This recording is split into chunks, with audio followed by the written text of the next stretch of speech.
Ayon sa ex-concert producer na si Robbie Taroza, hindi raw kasal sina Francis M at Pia Magalona at hiwalay na raw ang mga ito bago nakipagrelasyon ng master rapper kay Abigail Rait. Narito ang pahayag ng ex-concert producer. Wala kasi tayong divorce sa Pilipinas, but even with kasal, ang tanong, was Kiko married to Pia? No, she was married to another guy with the last name Lim, and they had a son Nicolo and daughter Una. Who many of us knew this? Pia, huwag ka magpabiktima. Grabe ka. No one broke up your marriage, dear. You were never married in the Philippines. Okay mga palanggan na mga magaganda at pogi, here's my Francis Magalona story. I met Francis through Larry Scott, my album producer then in 1992. We ran into Francis at a recording studio owned by Jose Marie Gonzalez, father of both Ana Margarita Gonzalez and Cristina Gonzalez Romualdez. Right away, Kiko and I hit it off. He always went out of his way to say hi to me. A few years later, my ex and I started producing major concerts in the Philippines and Japan. In 1999, if I'm not mistaken, we produced a concert tour for Kiko. Unfortunately, it wasn't a profitable tour and Kiko knew it. This is why he said to me, Rob, part of the construction of my house in Cottonwood Heights subdivision in Antipolo was from you. I will always be grateful for your help.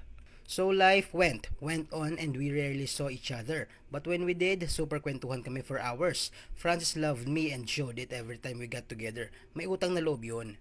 So fast forward to 2007, if I'm not mistaken, I ran into Kiko in Makati. He looked so fresh and glowing. We talked a little about his marijuana possession case, then he invited me to go to smoke cigars somewhere in Wilson and Green Hills. I don't smoke cigars but I still went to have a few drinks with him. Francis then told me he was done with Pia and left her. He told me he couldn't take it anymore. All the fights and bugbugan nila, yung ugali daw ni Pia nakakasira ng utak. He said he now has peace. A few months later, we met again and he mentioned he was with another woman who is totally the opposite sa ugali ni Pia. He stressed, ang sarap pala ng ganitong real love, Robski. Yeah, he called me Robski. LOL, pang gangster ko yun. Francis and I kept in touch and I vowed to keep everything between us.